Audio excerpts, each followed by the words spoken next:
Hello everybody, जैसा कि लिखा है क्लास 10th चैप्टर 2 और पार्ट 4 और चैप्टर का नेम है आपका एसिड बेस एंड साल्ट। और ये सब्जेक्ट कौन सा है तो हम पढ़ने वाले हैं आज केमिस्ट्री। तो केमिस्ट्री किस क्लास का? तो क्लास 10th की केमिस्ट्री का जो सेकंड चैप्टर है आपका एसिड बेस एंड साल्ट, तो उसमें ये वीडियो का पार्ट 4 है। तो हम क्या कवर करेंगे इस वीडियो में? To cover the concept in this video, देखिए टॉपिक टू बी कवर, क्या क्या टॉपिक हम कवर करने वाले हैं। तो इस वीडियो में कौन कौन से टॉपिक को कवर करेंगे हम, जैसा कि लिखा है कि केमिकल प्रॉपर्टीज ऑफ एसिड। तो यहाँ पे हम एसिड की जो केमिकल प्रॉपर्टीज होती है हम क्या करेंगे, पूरा कवर करने वाले हैं इसमें। जैसे कि इसमें लिखा है कितने टॉपिक कवर होंगे, देखिए 1 2 3 4 5 6, यहाँ पे 6 टॉपिक्स क्या करेंगे हम कवर करेंगे। तो जैसे कि पहला कौन कौन से टॉपिक है, जैसे एक्शन ऑन लिटमस, मतलब एसिड का लिटमस पर क्या एक्शन होता है। दूसरा है रिएक्शन विथ मेटल्स, एसिड जब मेटल से रिएक्ट करता है तो क्या बनता है आपका। तीसरा reaction of acid with metal oxide, मतलब एसिड जब किसी मेटल ऑक्साइड से रिएक्शन करता है, मेटल ऑक्साइड से, तब क्या होता है, तब क्या फॉर्म होता है वो। मेटल कार्बोनेट के साथ जब रिएक्शन होता है तब क्या फॉर्म होता है। मेटल बाइकार्बोनेट के साथ रिएक्शन होता है तब क्या फॉर्म होता है। जब एसिड किसी बेस के साथ रिएक्शन करता है तब क्या फॉर्म होता है, and that is called the neutralisation reaction. तो ये हमको टॉपिक क्या करना है, कवर करना है। चलिए 1 बाय 1 करके देखते हैं। तो लिखा है आपका केमिकल प्रॉपर्टीज ऑफ एसिड। तो एसिड की देखिए केमिकल प्रॉपर्टीज़ क्या होती हैं। तो पहला आपका है एक्शन ऑन लिटमस, मतलब जब एसिड किसी लिटमस पर क्या एक्शन करता है। तो पहला देखिए the acid in aqueous solution, मतलब जो एसिड है किसी एक्वस सॉल्यूशन में can change the blue litmus, मतलब जो ब्लू लिटमस होता है उसको क्या कर देता है, वो रेड में चेंज कर देता है। मतलब सीधा सा मतलब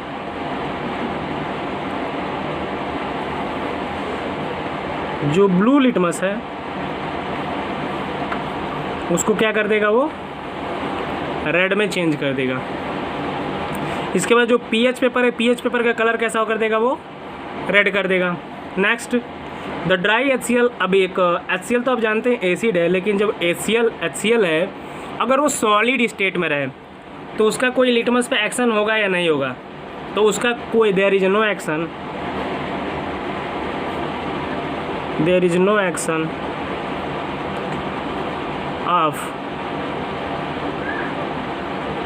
of solid HCl on litmus, मतलब अगर HCl आपका सॉलिड फॉर्म में है तो उसका कोई भी एक्शन नहीं होगा। द ड्राई HCl गैस, मतलब शुष्क HCl can not change the colour of litmus because in dry state it can not behave as acid. कह रहे जो शुष्क HCl है वो लिटमस के कलर को क्या कर सकता है, चेंज नहीं कर सकता, क्योंकि जो ड्राई स्टेट में होते हैं वो एसिड जैसा बिहेव नहीं करते हैं। इसके बाद जो बी प्रॉपर्टी क्या है, बी प्रॉपर्टी देखते हैं हम। देखिए बी प्रॉपर्टी आपकी, बी प्रॉपर्टी है रिएक्शन विथ मेटल्स। तो जब मतलब कोई एसिड किसी मेटल के साथ रिएक्शन करता है तो क्या होता है, सीधा सा मतलब है कोई भी एसिड अगर किसी मेटल से रिएक्शन करेगा तो क्या बनाता है आपका, मेटल साल्ट बनाता है और हाइड्रोजन गैस रिलीज होता है। बस इतना याद रखिए, यानी कि when acid react with metals to form a metal salt and release the hydrogen gas, क्या रिलीज करेगा, वो हाइड्रोजन गैस रिलीज करता है। तो यहाँ पे एसिड रिएक्ट विथ मेटल्स, मतलब जब एसिड किसी मेटल के साथ रिएक्शन करता है, मतलब acid react with metals to form a salt and hydrogen gas, and this reaction is an example of displacement reaction. और यह जो रिएक्शन होता है आपका वो डिस्प्लेसमेंट रिएक्शन होता है। जैसे आपका HCl ले लें हम, और ये आपका एसिड हो गया, और क्या करना है हमको, मेटल लाइक सोडियम ले लिए तो डिस्प्लेस हो जाएगा। क्या करेगा, यहाँ ये इसके साथ डिस्प्लेस हो जाएगा, NaCl प्लस हाइड्रोजन गैस आपका क्या होगा, रिलीज हो जाएगा। जो हाइड्रोजन गैस होता है वो पॉप के साउंड में क्या करता है, वो रिलीज होता है। दूसरा कह रहे हैं in this reaction the reactive metal displace the hydrogen from the acid in aqua solution. अब इस रिएक्शन में देखिए क्या होता है, जो रिएक्टिव मेटल होते हैं, ये हाईली रिएक्टिव मेटल होता है, हाइड्रोजन के साथ जो मेटल लगे होते हैं उसको क्या करता है, अपने साथ ले लेता है और हाइड्रोजन को क्या करता है, डिस्प्लेस कर देता है। यहाँ पे लिख रहा है displace the hydrogen from acid, तो एसिड से क्या करता है, हाइड्रोजन को डिस्प्लेस कर देता है एक्वा सॉल्यूशन में। तीसरा only those metal can displace the hydrogen which are above the hydrogen in the reactive series.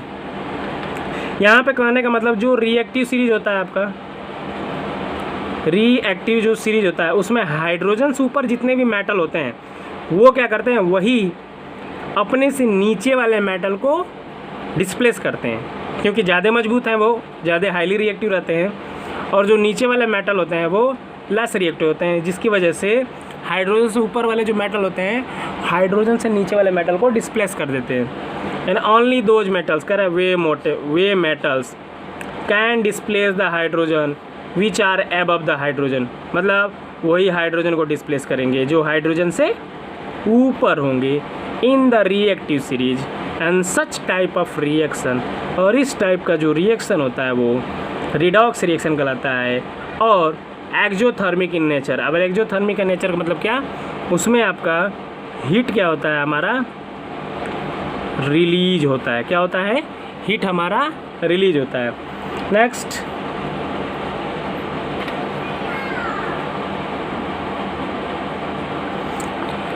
और कह रहा है कि जो speed of reaction depend upon the nature of acid. अब देखिए जो रिएक्शन का स्पीड होगा, मतलब फास्ट हो रहा है या फिर स्लो हो रहा है, वह एसिड के, मतलब जो एसिड है एसिड के नेचर पे डिपेंड करेगा कि एसिड का नेचर कैसा है, तब जाके वो जो रिएक्शन है रिएक्शन की स्पीड को बताएगा कि हाँ फास्ट होगा या फिर स्लो होगा। Generally the minerals acid are react faster than others. जो मिनरल एसिड होते हैं वो बाकी जो अदर एसिड हैं, जैसे जो ऑर्गेनिक, इस वाले एसिड से क्या होते हैं, हाईली फास्ट होते हैं, क्योंकि मिनरल एसिड आपके लैब में तैयार होते हैं, जिसे लेबोरेटरीज एसिड या फिर इंडस्ट्रियल एसिड भी बोल सकते हैं। ये एसिड बहुत ही ख़तरनाक होते हैं, जैसे मान लीजिए आपका H2SO4 है, HCl है और HNO3 है। ये सारे क्या हैं, इंडस्ट्री में तैयार होते हैं और इसको हाईली मात्रा में इंडस्ट्रीज़ में यूज़ किया जाता है। तो ये जो एसिड होते हैं इसी को बोलते हैं मिनरल एसिड या फिर इंडस्ट्रियल एसिड या फिर वो लेबोरेटरीज एसिड, जो बहुत ही ख़तरनाक होते हैं, इसलिए हाईली कोरेसिव होते हैं। अब इसके बाद देखेंगे कि हाईली कोरेसिव क्यों होते हैं, ये अभी बाद में हम देखते हैं। नेक्स्ट कह रहा है द मोर रिएक्टिव मेटल्स, जो मेटल्स हाईली रिएक्टिव होते हैं, faster will be the rate of reaction. तो उनके रिएक्शन में क्या होता है, बहुत ज़्यादा फास्टर होता है, मतलब रिएक्शन बहुत तेज़ करते हैं। मीन्स जब कोई मेटल किसी एसिड से रिएक्शन करता है तो मेटल साल्ट और हाइड्रोजन गैस रिलीज करता है। जैसे यहाँ पे जिंक है, जब HCl का रिएक्शन करता है तो जिंक क्लोराइड और हाइड्रोजन गैस आपका फॉर्म होता है। तो यहाँ पे देखिए हाइड्रोजन गैस रिलीज हो जाता है, इस तरह का सिंबल बनाते हैं, हाइड्रोजन गैस रिलीज हो गया। जब कोई मैग्नीशियम किसी HCl के साथ रिएक्शन करेगा तो ये मैग्नीशियम क्लोराइड और हाइड्रोजन गैस क्या होगा, हमारा रिलीज हो गया। नेक्स्ट प्रॉपर्टी देखते हैं, सी जो नेक्स्ट प्रॉपर्टी है आपकी, reaction of acid with metal oxide. मतलब जब कोई एसिड किसी मेटल ऑक्साइड के साथ रिएक्शन करता है तो क्या बनता है। तो जो मेटल ऑक्साइड होते हैं वो नेचर में कैसे होते हैं, बेसिक होते हैं, मतलब बेस होते हैं, मतलब उनका टेस्ट कैसा होता है, बीटर होता है। So these react with acid, मतलब जब एसिड के साथ रिएक्शन करते हैं तो क्या बनाते हैं, साल्ट और वाटर बनाते हैं। अब चूँकि साल्ट और वाटर क्यों बनाएंगे, क्योंकि जो मेटल ऑक्साइड हैं वो क्या है, हमारे बेस हैं, और हम जानते हैं जब बेस किसी एसिड के साथ रिएक्शन करता है तो क्या बनाता है, हमारा साल्ट और वाटर बनाता है। सो इसी वजह से वो साल्ट एंड वाटर बनाते हैं। यहाँ पे देखिए मेटल ऑक्साइड जब किसी एसिड से रिएक्ट करता है तो मेटल साल्ट एंड वाटर, मतलब किस मेटल का साल्ट है ये ज़रूरी है। फॉर एग्जांपल जैसे व्हेन क्विक लाइम, मतलब calcium oxide react with hydrochloric acid, मतलब जो कैल्शियम ऑक्साइड है जब HCl से रिएक्शन करता है तो क्या बनाता है, हमारा कैल्शियम क्लोराइड और वाटर आपका फॉर्म होता है। जैसे कि यहाँ पे लिखा है ये आपका क्विक लाइम, इसे क्या बोलेंगे हम, क्विक लाइम। ये बहुत बच्चे क्या होते हैं फंसते हैं, क्विक लाइम क्या होता है और स्लैग्ड लाइम क्या होता है। तो अभी बता दे रहे हैं, ये आपका जो क्विक लाइम मतलब कैल्शियम ऑक्साइड। देखिए अगर लर्न करने का तरीका, क्विक लाइम का मतलब जिसमें कम इंग्लिश के वर्ड है, मतलब सेंटेंस इसमें जो कम एटम्स हैं वो क्या है, मॉलिक्यूल जो है वो क्या है, कम है। एक कैल्शियम एटम है, एक ऑक्सीजन एटम है, इसीलिए क्विक मतलब जल्दी से रिपीट, मतलब जल्दी से इसका नाम आ जाता है, यानी क्विक लाइम यानी कैल्शियम ऑक्साइड। और दूसरा आता है आपका स्लैग्ड लाइम। तो स्लैग्ड लाइम क्या होता है, कैल्शियम हाइड्रोक्साइड। देखिए इसमें ज़्यादा हैं, मतलब कैल्शियम और हाइड्रोक्साइड, मतलब इसमें ज़्यादा क्या है आपके केमिकल सब्सटेंस हैं, यानी कि स्लैग्ड लाइम। और इंग्लिश में नेम भी क्या है इसका, बड़ा है, और केमिकल नेम भी क्या है इसका, बड़ा है। यहाँ पे इंग्लिश नेम छोटा है, केमिकल नेम भी छोटा है। तो यहाँ से हम एक ट्रिक लगा के लर्न कर सकते हैं कि क्विक लाइम क्या होता है और स्लैग्ड लाइम क्या होता है। एक चीज़ और आता है आपका लाइम स्टोन। तो लाइम स्टोन किसे बोलते हैं, तो जो कैल्शियम कार्बोनेट होता है उसी को क्या बोला जाता है, लाइम स्टोन बोला जाता है। तो चलिए अपने टॉपिक पे आते हैं कि जब कोई मेटल ऑक्साइड किसी एसिड से रिएक्शन करता है तो क्या बनाता है, मेटल साल्ट और वाटर आपका बनाता है। तो कैल्शियम ऑक्साइड जब HCl से रिएक्शन किया तो क्या बना हमारा, कैल्शियम क्लोराइड और वाटर आपका फॉर्म हो गया। दूसरा आपका ये आपका सोडियम ऑक्साइड एसिड से रिएक्शन किया तो क्या बना हमारा, कॉमन साल्ट और वाटर आपका फॉर्म हो गया। इसके बाद क्या क्या और प्रॉपर्टीज़ हैं, तो इस रिएक्शन में आपका क्या, मेटल का साल्ट और वाटर बन रहा है, वाटर फॉर्म हो रहा है। तो क्या रहा है यहाँ पे कि water contain various salt along with certain base, मतलब जो वाटर है अपने साथ विभिन्न तरह के साल्ट को कंटेन करता है जिनके साथ कुछ बेस भी आते हैं, जैसे कैल्शियम ऑक्साइड और मैग्नीशियम ऑक्साइड। नेक्स्ट, ये जो कैल्शियम ऑक्साइड है और मैग्नीशियम ऑक्साइड है get deposit on the glass wares on the water pipe. तो अगर जब वाटर होता है जैसे पाइप वाइप होते हैं, तो ये जो कैल्शियम ऑक्साइड हैं और मैग्नीशियम ऑक्साइड हैं, ये जो वाटर पाइप हैं आपके ग्लास वायर्स होते हैं, इस पर डिपोजिट हो जाते हैं। कहाँ पे, ग्लास वायर और वाटर पाइप पे डिपोजिट हो जाते हैं।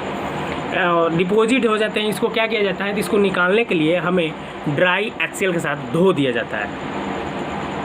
ठीक है, अब क्यों धो दिया जाता है, क्योंकि जो कैल्शियम ऑक्साइड हैं और ये मैग्नीशियम ऑक्साइड ये बेस हैं, और जब HCl से मिला करके धोएंगे तो क्या होगा, ये उसके साथ निकल जाएंगे क्योंकि ये साल्ट और वाटर बनते हैं। नेक्स्ट कर रहा है these can be clean by using dilute HCl। तो ये यहाँ पे सॉल्यूशन दे भी दिया है कि इनको डाइल्यूट HCl से क्लीन कर दिया जाता है। अब डाइल्यूट HCl का मतलब पतला, मतलब जो HCl रहेगा वो क्या रहेगा, पतला रहेगा, कंसनट्रेट नहीं रहेगा। Next, when HCl react with these oxide, अब ये जो HCl है इन ऑक्साइड से रिएक्शन करेगा तो क्या बनाएगा हमारा, सोलेबल क्लोराइड बनाएगा, जो वाटर के साथ जैसे ही फ्लश करते हो तो क्या होता है, बाहर निकल जाता है। And the HCl is called descaling agent, और इसी वजह से इस HCl को क्या बोला जाता है, डिस्कैलिंग एजेंट बोला जाता है। इसके बाद नेक्स्ट देखते हैं प्रॉपर्टीज़ नंबर, जो नेक्स्ट प्रॉपर्टी आपकी डी, ये reaction of acid with metal carbonate.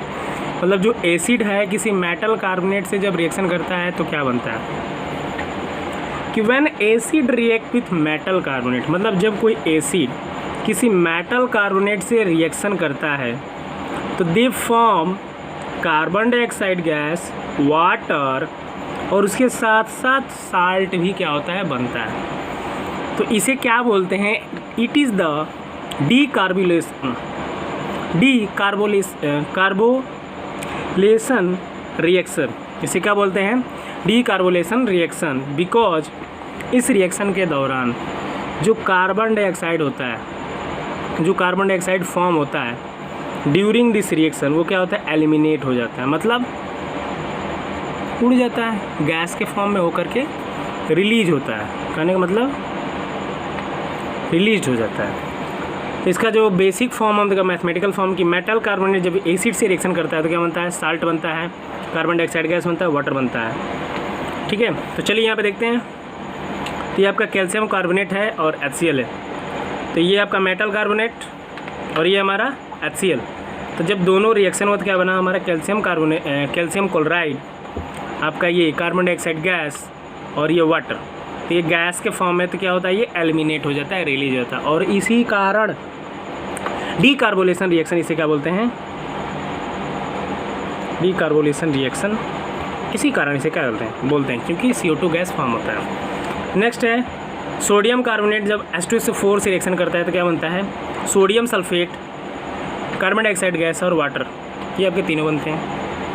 तो जैसे कि लिखा है कि हम जानते हैं कि जब कोई मेटल कार्बोनेट किसी एसिड से रिएक्शन करेगा तो क्या बनाएगा, हमारा साल्ट बनाएगा, कार्बन डाइऑक्साइड गैस बनाएगा, वाटर बनाएगा। बस इतना सा मतलब रखिए, ये आपका जनरल सा फॉर्म दिया है कि metal carbonate acid react with, तो then will be form salt, carbon dioxide gas और वाटर। इसके बाद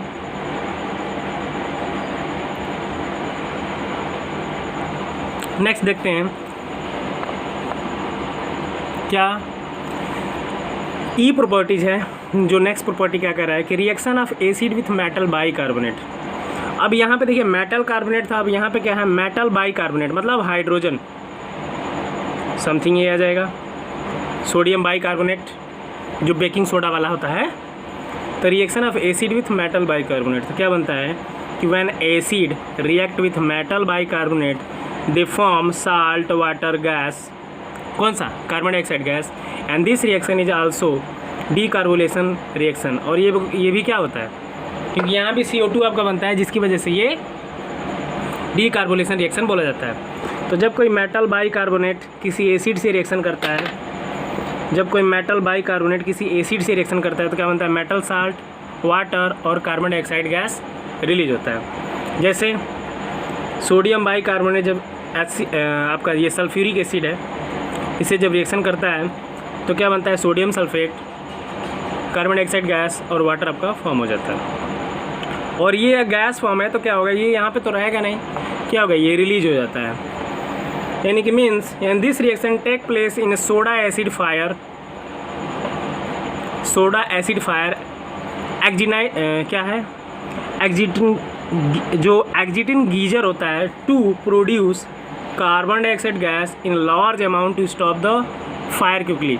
अब यहाँ पे कहने का मतलब क्या है, वो जो जैसे जब कहीं फायर लग जाता है, मतलब आग लग जाता है, तो वहाँ पे क्या यूज़ किया जाता है, वो छोटे छोटे ट्यूब होते हैं, तो उसमें से क्या निकलता है, आपका कार्बन डाइऑक्साइड गैस बहुत तेज़ रिलीज होता है जो आग को बुझाने में काम आता है। और यहाँ पे यही रिएक्शन क्या होता है आपका होता है। तो ये सोडा एसिड, वहाँ पे सोडा एसिड फायर रिलीज होता है, जिसकी वजह से कार्बन डाइऑक्साइड गैस बहुत ज़्यादा मात्रा में निकलता है और आग को जल्दी से स्टॉप कर देता है। नेक्स्ट प्रॉपर्टी देखते हैं।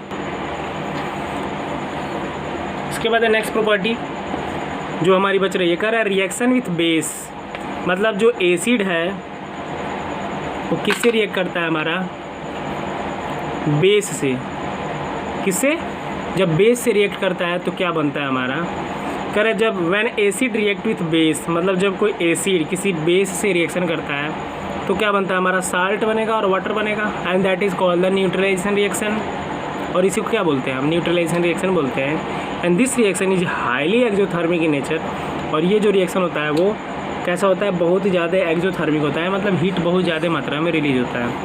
एंड दिस में भी example of double displacement reaction. और ये क्या है, डबल डिस्प्लेसमेंट रिएक्शन बोलते हैं इसको। जैसे आपका ये बेस है, यानी कि क्या है, कास्टिक सोडा जिसे व्यापारिक लैंग्वेज, और सोडियम हाइड्रोक्साइड, सोडियम हाइड्रोक्साइड। अब ये हाइड्रोक्लोरिक एसिड से रिएक्शन करता है, तो ये आपका एसिड है तो क्या बनेगा, हमारा कॉमन साल्ट बनता है, कॉमन साल्ट और वाटर आपका फॉर्म हो जाता है। मतलब जब कोई दो, एक एसिड और एक बेस, कभी भी एसिड और बेस रिएक्शन होकर आपका साल्ट बनाते हैं और वाटर बनाते हैं, ये हमेशा याद रखिए।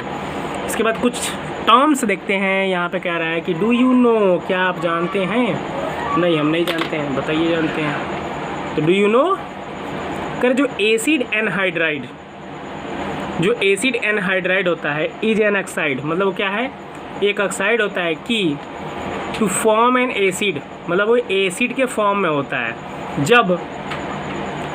डिजॉल्व इन वाटर, मतलब उसको वाटर में जब हम डिजॉल्व करते हैं, फॉर एग्जाम्पल जैसे मतलब जो एसिड कह रहा है, जो एसिड एनहाइड्राइड है वो एक प्रकार का ऑक्साइड है, ठीक है। जब उसे वाटर में हम डिजॉल्व करते हैं तो वो एसिड के रूप में चेंज हो जाता है। जैसे when you add water to SO मतलब SO3, मतलब जो आपका H2O है और उसमें SO3 आप मिला देते हैं तो किस में चेंज हो जाता है, H2SO4 में चेंज होता है। कहने का मतलब ये है, ठीक है।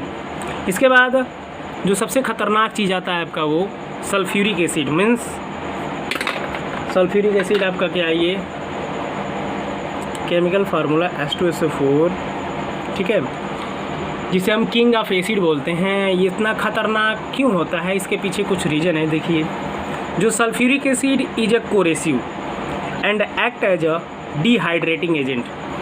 जो सल्फ्यूरिक एसिड होता है बहुत ही ख़तरनाक होता है और यह कैसा रिएक्ट करता है, ये कैसा एक्ट करता है, डिहाइड्रेटिंग एजेंट जैसे रिएक्शन करता है। The concentrated sulphuric acid is highly coercive. जो कंसनट्रेटेड सल्फ्यूरिक एसिड होता है हमारा, कंसनट्रेटेड सल्फ्यूरिक एसिड, वो क्या होता है, हाईली कोरेसिव होता है, मतलब बहुत खतरनाक होता है।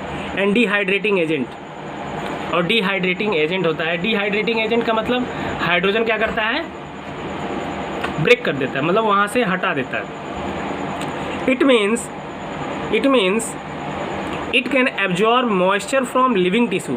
अब डिहाइड्रेट मतलब क्या करता है, उसमें से एब्जॉर्ब करता है, हाइड्रोजन क्या करता है, डिहाइड्रेट कर लेता है। डिहाइड्रेट मतलब डिहाइड्रेशन आपका वो पानी की कमी, इसी वर्ड से मतलब पानी को क्या करता है, वो अपने अंदर ले लेता है। तो जब इसको मिलाते हैं इसका मतलब है it can absorb moisture from the living tissue, मतलब जो लिविंग टिश्यूज होते हैं उनसे मॉइस्चर क्या कर लेता है, एब्जॉर्ब कर लेता है। एंड कॉज पेनफुल बर्निंग, और इसी कारण हमें अगर कोई एसिड बॉडी पे फेंक देता है, थ्रो कर देता है, तो वो जो सेंसेशन होता है बहुत ही ख़तरनाक पेनफुल होता है, जो बर्निंग होता है। And if accidentally is poured on our skin, अगर बाय द वे अगर एक्सीडेंट मतलब ऐसे संभवतः आपके स्किन पर इसकी कुछ बूंदें पड़ जाती हैं तो it can damage it and burn it, क्या कर सकता है वो, आपकी चमड़ी ख़राब कर देगा और जलने लगता है, पूरी तरह टिश्यूज मर जाते हैं, डेड हो जाते हैं, जिसकी वजह से फिर दोबारा टिश्यूज रिकवर नहीं होने पाते हैं। इसलिए एसिड्स बहुत ख़तरनाक होता है। अगर एसिड से एक बार स्किन आपकी जल जाती है फिर दोबारा आप पहले जैसा रिकवरिंग नहीं हो पाता है। And it also release nascent oxygen, और वो क्या करता है, एक नेसेंट ऑक्सीजन रिलीज करता है जो which make it even more dangerous and strong oxidising agent. और इसी कारण ये जो नेसेंट ऑक्सीजन रिलीज होता है, इसी कारण इस H2SO4 को बहुत ही ज़्यादा खतरनाक और स्ट्रॉन्ग ऑक्सीडाइजिंग एजेंट बनाने का काम करता है। जैसे ये H2SO4 है तो क्या होता है, ये आपका वाटर में चेंज हो गया, ये आपका गैस हो गया, और ये स्क्वायर ब्रैकेट में जो ऑक्सीजन दिख रहा है इसी को बोलते हैं नेसेंट ऑक्सीजन, क्या बोलते हैं। और इसी कारण ये बहुत ही ज़्यादा डेंजरस होता है ये। तो ये एसिड की प्रॉपर्टीज़ रही आपकी। आई होप आपको वीडियो अच्छा लगा होगा। मिलते हैं नेक्स्ट वीडियो में, आपका पार्ट 4 था, मिलते हैं नेक्स्ट में।